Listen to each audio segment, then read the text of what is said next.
आज आपल्यासोबत डॉक्टर नीता संजय अडव आहेत. त्या आज you are what you eat या विषयावर जसा आहार तसे आरोग्य तसे स्वास्थ्य या विषयावर प्रकाश टाकणार आहे. त्यांचं मी सर्वप्रथम या योग शिबिरार्थींतर्फे स्वागत करते आणि त्यांना विनंती करते की त्यांनी आपल्या भाषणाला सुरुवात करावी. त्यांचा परिचय मी नंतर करून देईल कारण त्यांना वेळ कमी आहे. त्यांना 6:55 जायचं आहे. त्यांच्याकडे राजस्थान रॉयल्सची टीम आली आहे आणि त्यांचं सेशन आहे 7 वाजता त्यांच्या तळेगावच्या सेंटरला. त्याच्यामुळे त्या बिझी आहेत. तरी देखील त्या आपल्यामध्ये उपस्थित झाल्या. त्यांना मी विनंती करते की त्यांनी आपल्या भाषणाला सुरुवात करावी. जय गुरु.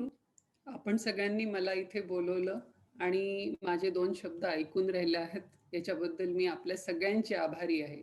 सर्वप्रथम कैलासवासी टिचकुले योग गुरु यांच्या त्यांनी हे प्लॅटफॉर्म मिळवून दिलं.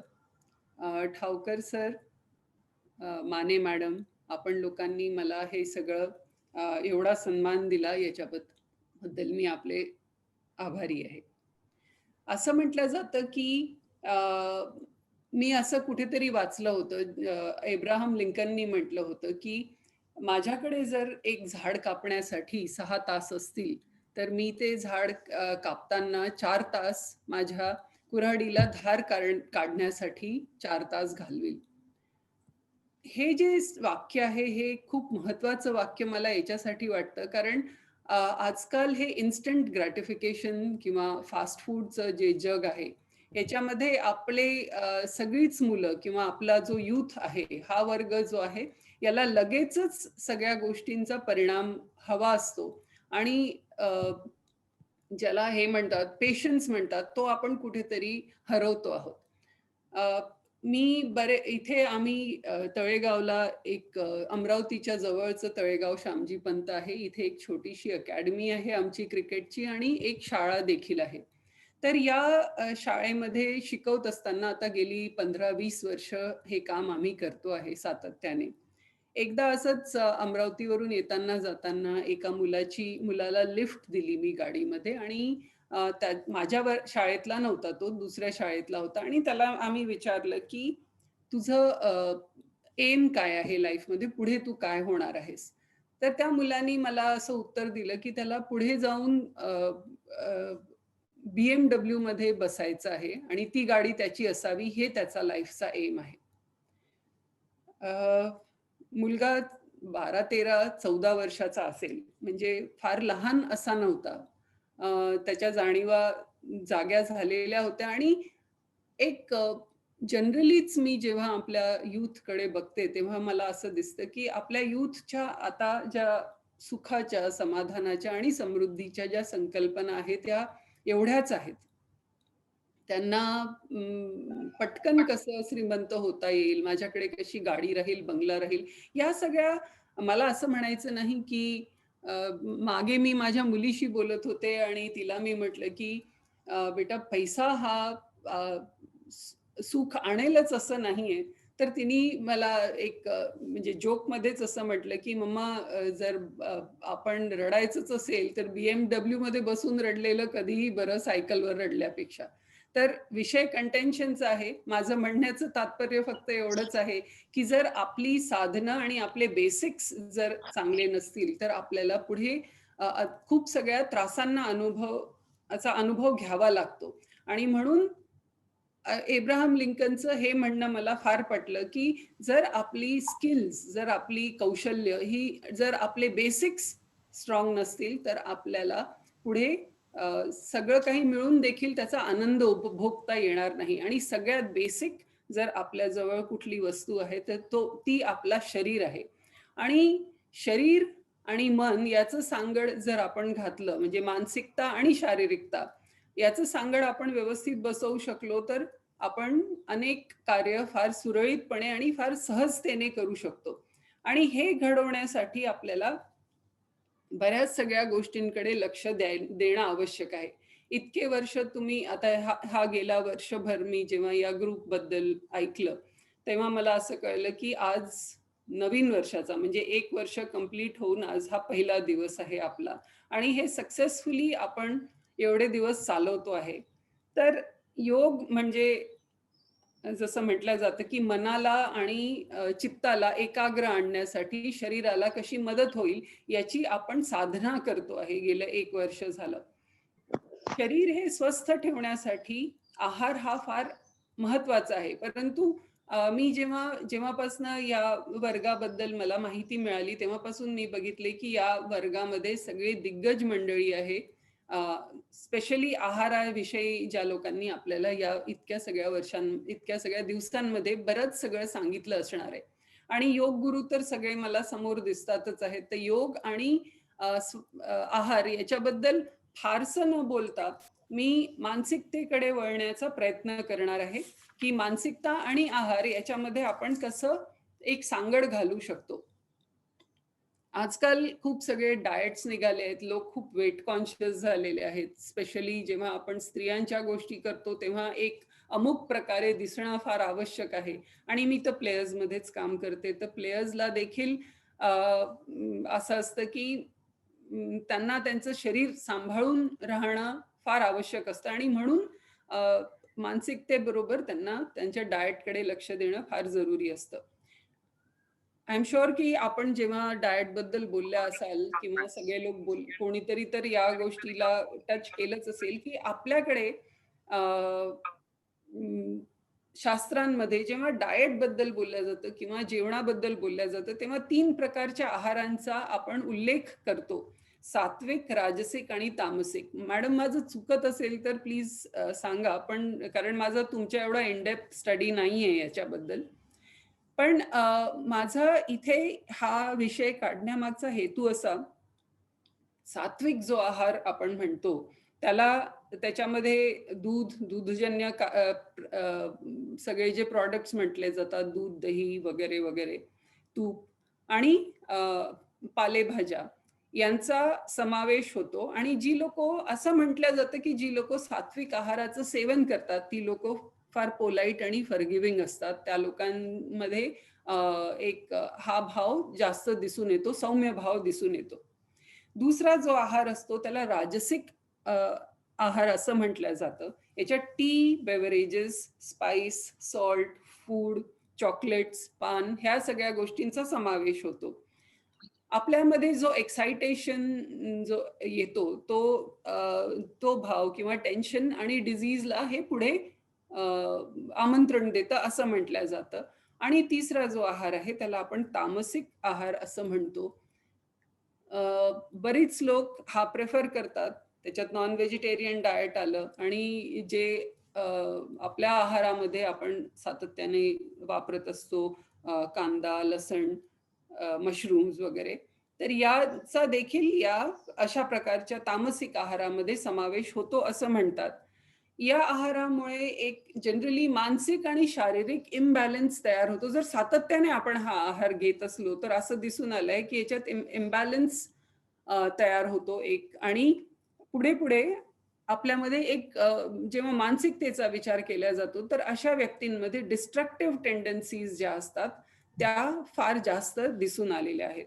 हा एक झाला आपला शास्त्रीय दृष्टिकोन. याच्यावर फार काही मी बोलणार नाहीये. मला फक्त टचच करायचं होतं कारण मला असं वाटलं की प्रत्येक गोष्टीत आपला जो भारतीय जो टच आहे तो देणं अत्यंत आवश्यक असतं. कारण हे आपलं मूळ आहे आणि याच्या शिवाय आपण जर काही बोललो तर त्याला अर्थ उरत नाही. कारण नेहमी we need to go back to our roots. आता जेव्हा आपण थोडं मॉडर्न याच्याकडे वळतो आहे आपल्या दृष्टिकोनाकडे आणि जेव्हा आपण डाएट्स फॉलो करतो तर बरेच प्रकारचे डाएट्स असतात. मला वाटतं माने मावशींनी आता काही दिवसांपूर्वी आपल्याला एका डाएटला इंट्रोड्यूस केलं. तर या सगळ्या डाएट्समध्ये बरेच सगळे फिजिकल आणि मेंटल चेंजेस येतात आणि त्याच्यामुळे आपण डाएट सक्सेस आणि अनसक्सेस असं होत असतात. तर डाएटिंगवर सुद्धा मी बोलणार नाहीये. पण जेव्हा मी डाएट च्या बद्दल बोलते किंवा आहाराबद्दल बोलते आहे, तर एक आहाराचं असं एक गमतीशीर तुम्ही देखील बघितलं असेल, कारण आपण नेहमीच बघतो की जेव्हा आपण स्ट्रेसमध्ये असतो, जेव्हा आपण एक अनुभवत असतो, त्यावेळेला आपल्या शरीराला जास्तीत जास्त कॅलरीजची गरज पडते. कारण इन्फॉर्मेशन प्रोसेस करणं आणि फंक्शन करणं हे त्या वेळेला आपल्या मानसिकतेमधून तयार होतं. आपली मानसिकता जी असते, आपला मेंदू जो आहे तो खूप जोरात काम करत असतो जेव्हा आपण स्ट्रेसमध्ये असतो. अशा वेळेला तुमच्या लक्षात आलं असेल की तुम्ही जेव्हा स्ट्रेसमध्ये असता, तेव्हा तुम्ही जर तुमच्या समोर एक प्लेट फ्रुट्सची आणि हेल्दी डाएटची ठेवली असेल आणि एकीकडे तुमच्या समोर भजी आणि पिझ्झा ठेवला असेल, तर आपण का माहिती नाही, पण आपण नेहमी त्या भजी आणि पिझ्झाकडे वळतो आणि अशा वेळेला वेट गेन होतं आणि हे यांना कम्फर्ट फूड म्हटलं जातं आणि ही टेंडन्सी आपल्यासाठी चांगली नाहीये. कारण बाकी जे या सगळ्या कम्फर्ट फूड्समध्ये जे सगळं आहे, फास्ट फूड्समध्ये जे सगळं आहे, ते त्यांनी आपल्या शरीराला लाँग टर्म असं प्रॉब्लेम्स होतात आणि या सगळ्या प्रॉब्लेम्स मध्ये जाण्याची मला आवश्यकता नाहीये. आय एम शुअर आपली जी WhatsApp युनिव्हर्सिटी आहे, ज्याच्यातून आपल्याला इतकी सगळी इन्फॉर्मेशन मिळत असते सातत्याने, चुकीची मोस्टली आणि कधी-कधी बरोबर देखील असते. तर या युनिव्हर्सिटीतून आपल्याला दिसून आलेलं आहे, की या सगळ्या गोष्टींमध्ये जे फॅट्स आहेत किंवा जे सॅच्युरेटेड फॅट्स आहे, याच्यामुळे आपल्यामध्ये किती सगळे फिजिकल चेंजेस येतात आणि मानसिक चेंजेस देखील येतात. अ, असं म्हटलं जातं, की बऱ्याच सगळ्या गोष्टी आपण अझ्युम करतो, आपण गृहीत धरत असतो. तर एक छोटासा एक थोडासा विषय सोडून बोलते, पण एकदा असं झालं, की एक प्रत्येक माणसाचा प्रत्येक फॅमिलीचा एक जनरल डॉक्टर असतो, ज्याच्याकडे आपल्याला काही बरं वाईट झालं, की आपण त्यांना कॉन्टॅक्ट करतो. तर असाच एक मनुष्य डॉक्टरकडे जातो आणि तो डॉक्टरला म्हणतो, की "सर, माझ्या वाईफच्या पोटात खूप दुखतंय आणि तिला अगदी सहन नाही होत आहे आणि तुम्ही प्लीज पेन किलर द्या." डॉक्टर म्हणतात, की "हे बघा, असं तुम्ही मला फोनवर जर सांगाल, की मला" आणि हा प्री कोरोना काळ आहे. तर असं नव्हतं, की डॉक्टरकडे जाता येत नव्हतं अशातला भाग नाही. पण लोक नेहमी व्यस्त असतात आणि जनरली जर पहिले तर घरीच ट्रीटमेंट करतात. तर तसं त्यांनी तिला पेन किलर देऊन बघितलं, पण ते काही थांबलं नाही. म्हणून त्यांनी डॉक्टरला फोन केला, की तुम्ही मला द्या. डॉक्टर म्हणाला, "प्लीज चेकअपला आणा तिला आणि मला बघू द्यात आणि मग मी प्रिस्क्राईब करील." तो म्हणाला, "डॉक्टर कशाला उगाच वेळ घालवताय? प्लीज फक्त एक पेन किलर प्रिस्क्राईब करा आणि जाऊ द्यात मला." तर डॉक्टर नाही म्हणाले. म्हणून तो आपल्या वाईफला घेऊन डॉक्टरकडे गेला आणि तपासल्यावर असं लक्षात आलं, की तिला अपेंडिसायटिसचा त्रास आहे आणि ते काढावं लागेल. तर तसं रुटीन सर्जरी अशी म्हटल्या जाते. सर्जरी झाली, ती ठीक झाली आणि गोष्ट आली गेली झाली. काही वर्षांनी परत असाच त्या डॉक्टरकडे त्याच पेशंटचा म्हणजे त्याच माणसाचा फोन जातो आणि म्हणतो, "डॉक्टर, डॉक्टर, माझ्या बायकोचं पोट खूप दुखतंय आणि प्लीज पटकन पेनकिलर द्या." आणि अ, तर डॉक्टर म्हणाला, "नाही, मला तपासायला लागेल." तर तो म्हणाला, "ठीक आहे, मी तिला घेऊन येतो. आपण पटकन अपेंडिसायटिस करून टाकू म्हणजे मी पटकन जायला मोकळा होईल. उगाच ते चेकअप्स आणि रिपोर्ट्स वगैरे नकोत." डॉक्टर म्हणाला, "दादा, तुम्ही तिला घेऊन या. मी बघतो, मग आपण बोलूया." तर तो म्हणाला, "नाही डॉक्टर, तुम्ही पटकन सगळी तयारी करा अपेंडिसायटिसची आणि मी तिला घेऊन लगेच येतो. तुम्ही लगेच टेबलवर घ्या म्हणजे आपण संपवून टाकू." डॉक्टर खूप पेशंटली त्याच्याशी बोलत राहिला, पण माणूस ऐकायला तयार नव्हता. शेवटी डॉक्टर कंटाळून म्हणाला, "दादा, तुम्हाला सांगण्यास मला हे आहे की अपेंडिसायटिस जे असतं ना, ते एकचदा होतं. तिला तो प्रॉब्लेम नसेल, तिला दुसरा कुठला प्रॉब्लेम असेल. मला तिला बघायला हवं." अगदी शांतपणे त्या माणसाने ऐकून घेतलं आणि म्हणाला, "डॉक्टर साहेब, मला समजलं, की अपेंडिसायटिस हे माणसाला आयुष्यात एकच असतं आणि ते काढल्यावर परत येत नाही. पण माणसाला बायका तर 2 असू शकतात ना." तर असं आपण अनेक गोष्टी असा गृहीत धरून चालत असतो आणि यामध्ये आपले बरेच सगळे घोळ होत राहतात.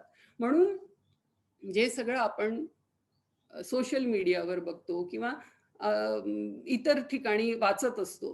हे सगळंच काही जसच्या तसं आपल्याला लागू होईल असं नाहीये. आपल्यामध्ये देखील इंडिव्हिज्युअल डिफरन्सेस असतात आणि म्हणून डाएट्समध्ये नेहमी जे डाएट एका माणसासाठी काम करतं तेच दुसऱ्यासाठी काम करेल असं जरुरी नाहीये. ब्रेनचा जिथपर्यंत संबंध आहे असं म्हटलं जातं, की ब्रेनमध्ये न्यूरोट्रान्समिटर्स किंवा केमिकल्स ब्रेन जे आहे हे एक असं ऑर्गन आहे जे केमिकल्सच्या माध्यमातून काम करत असतं सातत्याने.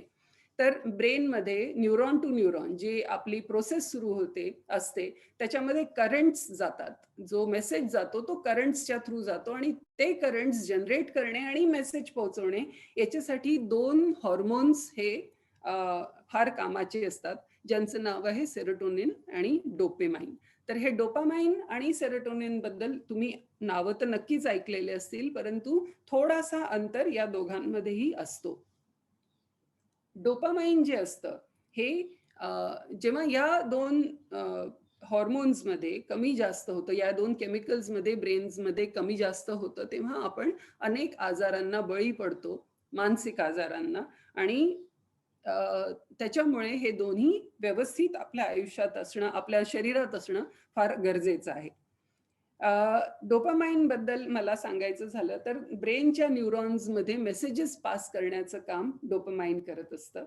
याला एक रिवॉर्ड हार्मोन देखील म्हटलं जातं.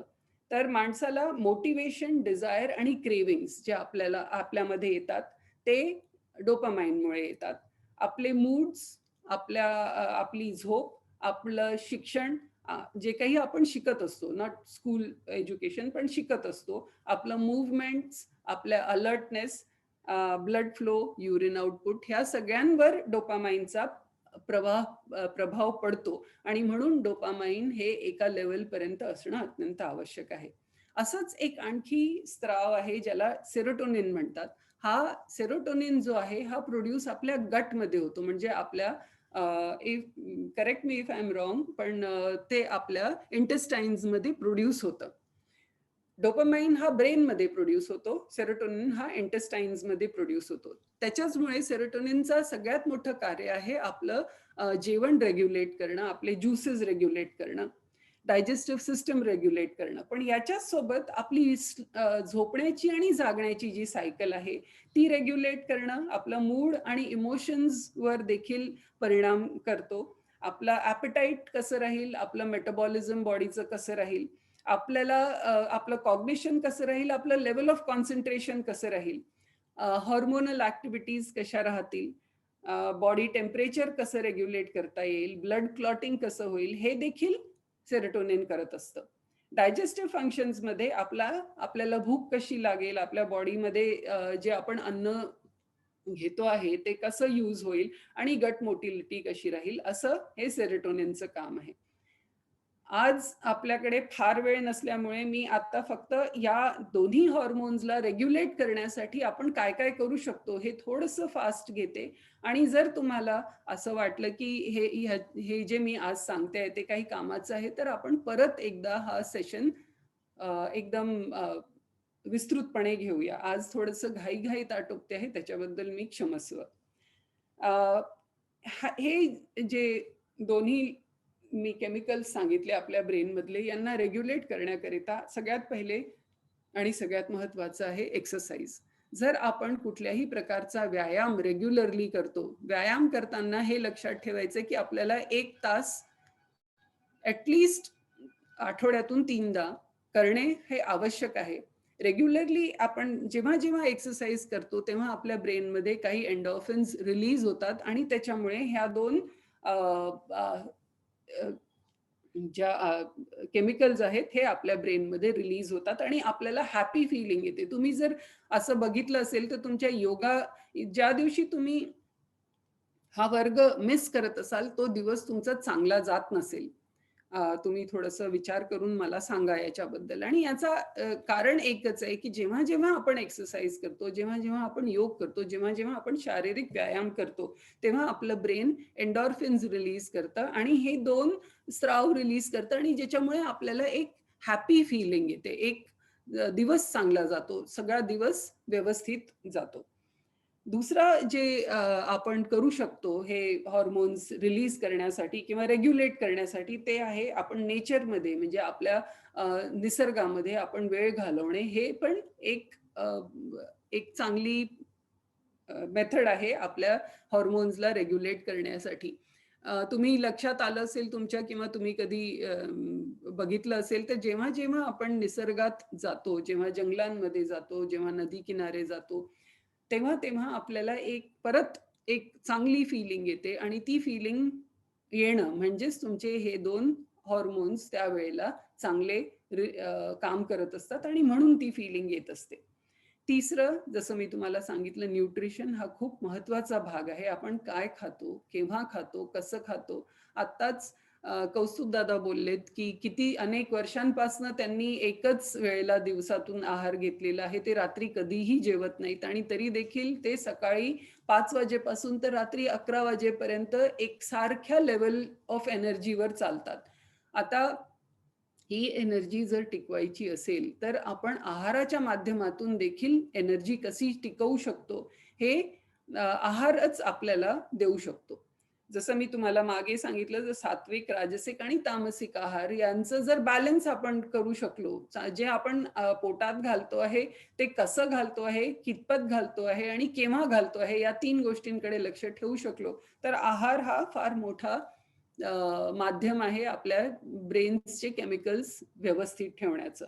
चौथा आहे मेडिटेशन. मेडिटेशन जे आपण रोज सकाळी करत असालच. आत्ताच आपण जी प्रार्थना म्हटली, कदाचित ती 2-3 मिनिटाची प्रार्थना असेल, पण त्याच्यात जर जेव्हा मी अनुभवलं आता, इतकं पटकन एकाग्र होता येतं आणि आपलं ध्यान केंद्रित होतं, तर ब्रेन लगेच ट्रिगर होतं आणि आपले हे जे सगळे केमिकल्स आहेत हे रिलीज होतात.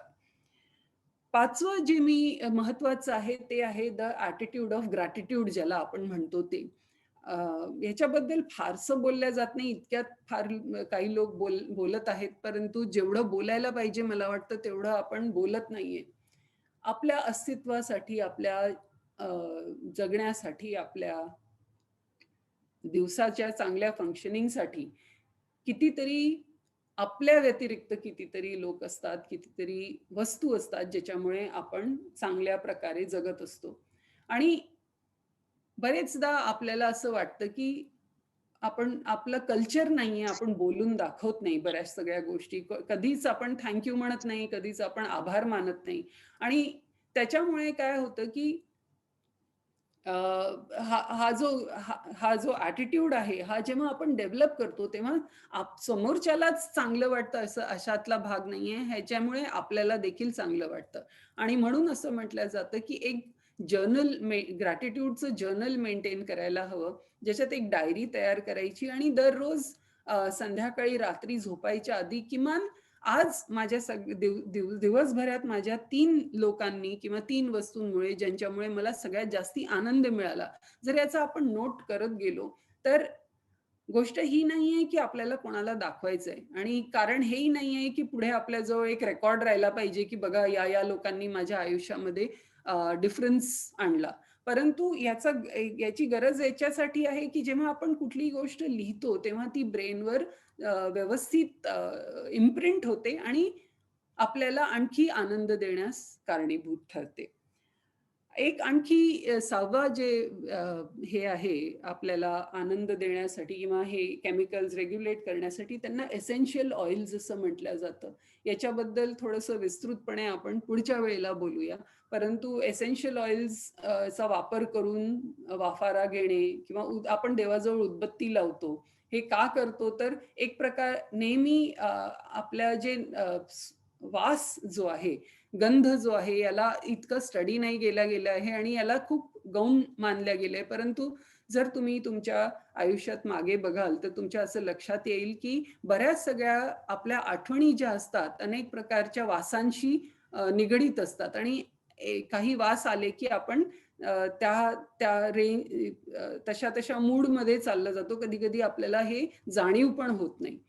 पुढचं आहे गोल अचीव्हमेंट. आपण जर आपल्यासमोर टार्गेट्स ठेवले आणि ती फार मोठी असणं आवश्यक नाहीये. छोटी-छोटी जरी असली तरी जर त्या टार्गेटपर्यंत आपण पोहोचू शकलो, तर आपण स्वतःच स्वतःला शाबासी देऊ शकतो आणि ही हॉर्मोन्स तेव्हा रिलीज होतात.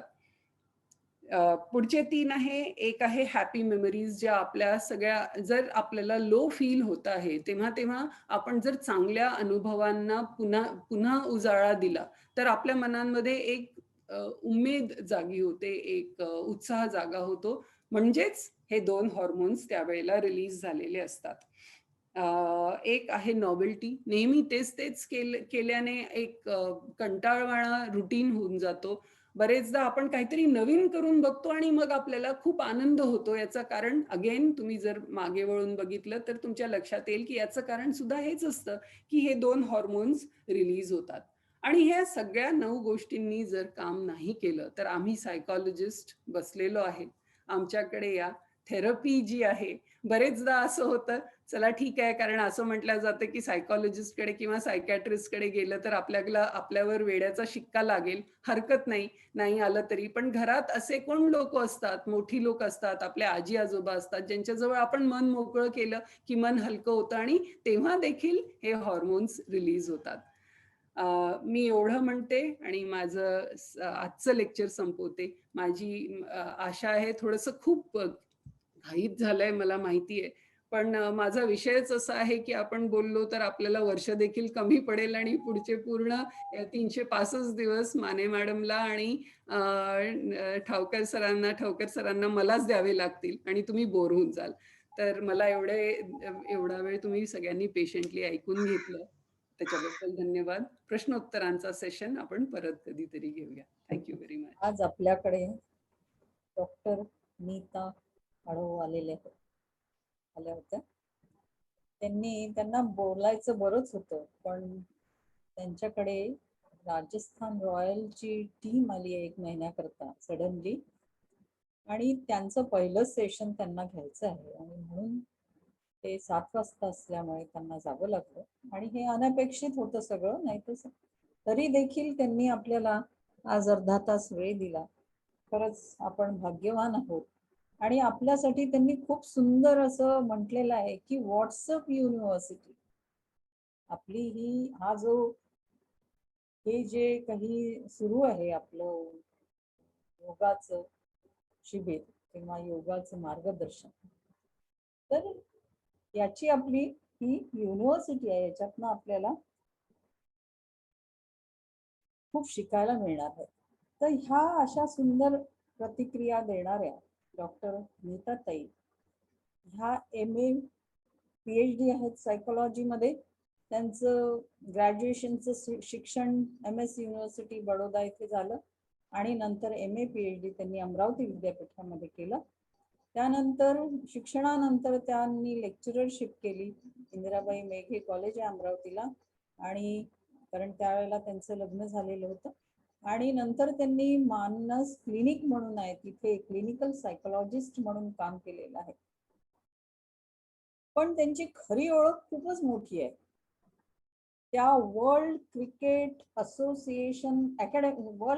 अकॅडमी मुंबई यांच्या त्या स्पोर्ट्स सायकोलॉजिस्ट आहे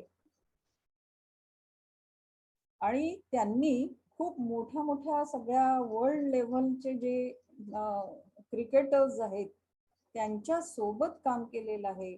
कपिल देव आहे, संजय मांजरेकर आहे, ग्रेट चॅपल आहे, अजय जडेजा आहे, युवराज सिंग आहे, रोगिल, म्हणजे आता मी किती नावं सांगावे, कारण त्यांच्याशी प्रत्येक प्लेअरचा इतका जवळचा संबंध आहे. राहुल द्रविड हे सतत त्यांच्या तळेगावच्या कॅम्पमध्ये असतातच. तर असं हे खूप मोठं पद त्यांनी भूषवलेलं आणि खूप चांगली कामगिरी त्या ठिकाणी त्या करतात आहेत. त्या राजस्थान रॉयलच्या मॅनेजर पण राहिलेल्या आहेत. त्या कॅनडा आणि श्रीलंका ह्या क्रिकेट असोसिएशनच्या मेंटल स्ट्रेंथनिंग कोच आहेत. त्यांचं स्वतःच तळेगाव येथे म्हणजे तिवसा तळेगाव जे आहे तिथे त्यांचं स्वतःच स्पोर्ट्स इन्स्टिट्यूट आहे.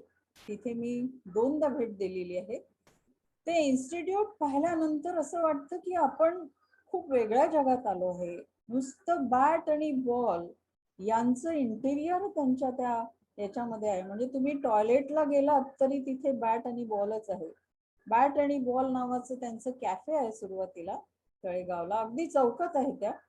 आणि त्यानंतर त्यांचं ते ट्रेनिंग इन्स्टिट्यूट आहे. त्यांचं ते ट्रेनिंग कशा पद्धतीने दिलं जातं ते म्हणजे आपल्या समजण्याच्या तळेगाव पलीकडे आहे. कुठलं ते ताई, हे तळेगाव नागपूर कुठलं रोडवर आहे? जे आहे तिवसा जवळच. ओके, ठीक. तळेगाव नागपूरकडे जाताना तिवसावरून मोझरीवरून जाताना जे लागतं तर तिथे आहे हे.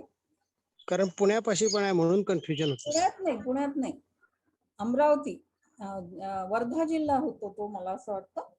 तर तिथे आहे ते नागपूर रोडवर आहे. विदर्भात 2-3 तळेगाव आहेत. हा, मला वाटतं ते आता त्यांनी सांगितलं काहीतरी शामराव तळेगाव, शामराव शामराव रेपाडे, तळेगाव, असं काहीतरी शामराव सांगितलं. रेपाडे तळेगाव, 2-3 तळेगाव आहेत. ठीक आहे. तर त्यांचं हे स्कूल पाहिल्यानंतर असं वाटतं की खरंच काय म्हणजे परफेक्ट ट्रेनिंग कसं दिलं जातं क्रिकेटरचं. आणि त्यांच्याकडे असं लोकल लोक तर आहेच, पण बाहेर देशातली मुलं लहानपणापासून येऊन त्यांच्याकडे क्रिकेटचं ट्रेनिंग घेतात. आणि सोबतच त्यांच्याकडे इनोव्हेटिव्ह माइंड्स नावाची स्कूल आहे जिथे 700 विद्यार्थी शिकतात. आणि या विद्यार्थ्यांना सुद्धा या क्रिकेट विषयी त्या तयार करतात. याशिवाय त्यांना गव्हर्नमेंटनी त्यांच्याकडे काही ट्रायबल मुलं दिलेली आहेत आणि त्यांची शिक्षणाची आणि त्यांना क्रिकेटमध्ये डेव्हलप करण्याची त्यांना जबाबदारी दिली आहे. त्या पण ते खूप चांगल्या रीतीने पार पाडतात. त्यानंतर एक कॅजिगो नावाचं एक ऍप आहे.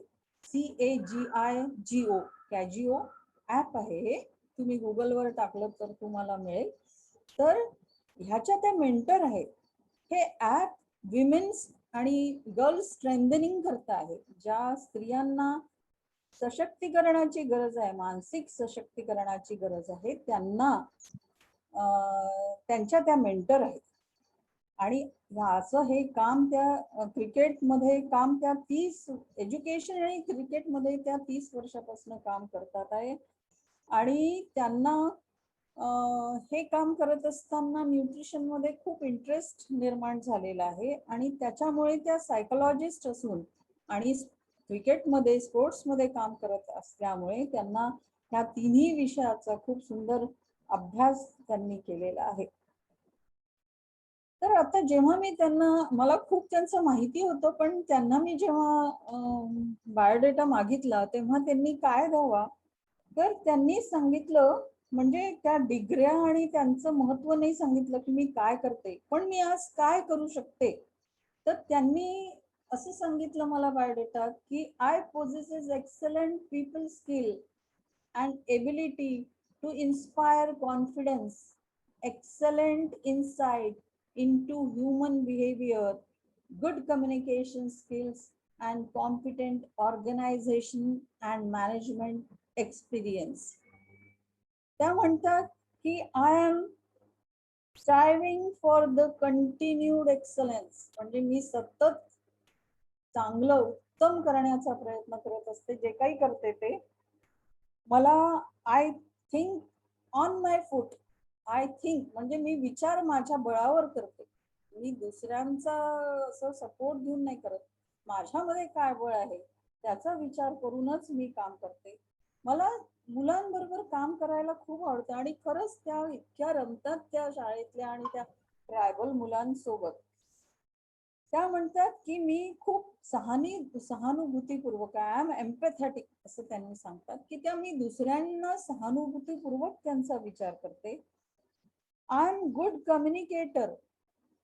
त्या म्हणतात I am pleasant personality. I have pleasant personality. आणि असं सगळं त्यांचं जे काही आहे ते वाचून मला इतकं सांगितलं की त्यांच्या ज्या ह्या की स्ट्रेंथ्स आहेत हे एज्युकेशन वगैरेला महत्व नसतं, पण मी आज काय करू शकते हे खरं क्वालिफिकेशन आपलं असतं. तर असं सगळं असताना इतका साधेपणा, इतका डाऊन टू अर्थ, इतक्या वेगळ्या लेवलवर काम करतात त्या, पण त्या त्यांच्या आपल्याला तसं दिसू देत नाही. कारण त्यांच्या बरोबर जे लोक आहेत आणि त्यांची कॅपॅसिटी जी आहे काम करण्याची, ही आपल्याला ओळखणं कठीण आहे. कारण आपण त्या इतक्या उदात्त विचारांमध्ये कधीच नसतो. आपण आपला आपला आपला आपला आपला आपलंच बघत असतो. आणि त्यांनी काही नसताना, आपल्याजवळ कुठलंही आर्थिक बळ नसताना, ही जे इंडिया इन्स्टिट्यूट ऑफ स्पोर्ट्स काढलेलं आहे ते पाहिल्यानंतर, आणि त्या स्वतः त्याच्या को फाउंडर आहे, आणखीन एक त्यांचे आहेत फाउंडर सपोर्ट, आणि ती शाळा एवढी मोठी चालवणं आणि त्या ट्रायबल मुलांची डेव्हलप करणं, शिवाय हे सगळं क्रिकेटच्या असोसिएशनचं काम करणं, बाहेर देशातल्या क्रिकेटर्सला त्यांचं मेंटल स्ट्रेंथनिंग करणं, तर हे सगळं काम त्या खूपच कुशलतेने करत असतात. कुठेही घाई गडबड नसते, अगदी शांत डोक्याने सगळं त्यांचं सुरू असतं. म्हणजे तुम्ही विचार करा की ते व्यक्तिमत्व इतकं काही वेगळं आहे, आणि ते व्यक्तिमत्व आपल्याला आज लाभलेलं आहे. आणि त्यांनी आपल्याला म्हटलेलं आहे की पुढेही मी जरूर येईल. मी त्या दिवशी जेव्हा त्यांच्याशी बोलली तेव्हा त्या अगदी इझिली म्हणाल्या की हो हो मी येईल, मी बोलेल. तर पुढेही त्यांनी आपल्याला आश्वासन दिलेले आहे की त्या बोलतील. आणि त्यांच्या बोलण्यातनं आपल्याला त्यांनी फार सुंदर सांगितलेलं आहे की आपल्याजवळ सगळं जरी असेल, पैसा असेल, गाडी असेल, घर असेल, सगळं सगळंच, मुलं बाळ सगळे सुखी असतील, तरी देखील आपण सुखी राहूच असं नाही. तर त्याच्याकरता, सुखी राहण्याकरता आपल्याला आपलं शरीर आणि आपलं मन हे चांगलं ठेवण्याची खूप गरज आहे. आणि त्याचं काम आपले योगाचार्य डॉक्टर रामकृष्णजी ठोकर भाऊसाहेब करतात आहे, त्यांची टीम करते आहे. आपण खरंच सगळे खूप भाग्यवान आहोत की आपण सकाळी उठून इतकं छान सगळं करू शकतो. आणि खरंच आपण आपलं शरीर आणि मन हे कायम चांगलं ठेवूया, आणि आपलं आयुष्य, जे काही आयुष्य आहे आपल्याला उर्वरित, ते आनंदाने जगूया. धन्यवाद. प्रश्न काही असतील तर ते आपण त्यांना पुढच्या वेळेला विचारू शकतो. पण आपल्याला जर काही विचारायचं असेल आणि मला जर काही उत्तर देता आली तर मी सांगू शकेल तुम्हाला. आजच्या पाहुण्याचं आज त्यांना IPL राजस्थान IPL साठी त्यांचा 7 वाजता वर्ग होता, म्हणून आम्ही कोणाला सांगू शकलो नाही. पण 6:25 ला आम्ही प्रार्थना सुरू करून त्यांचं व्याख्यान सुरू केलंय आणि त्या 6:55 ला निघून गेल्यात. ताईंनी अशा आजच्या व्याख्यात्याबद्दल जवळजवळ 12 ते 13 मिनिटं पर्यंत त्यांचा परिचय दिला. म्हणून आपण विचार करू शकता की त्या व्यक्ती किती मोठे आहेत म्हणून. ते आपल्याला पुन्हा लाभतील आणि आपण त्यांचं पुन्हा सेशन घेऊया आपण.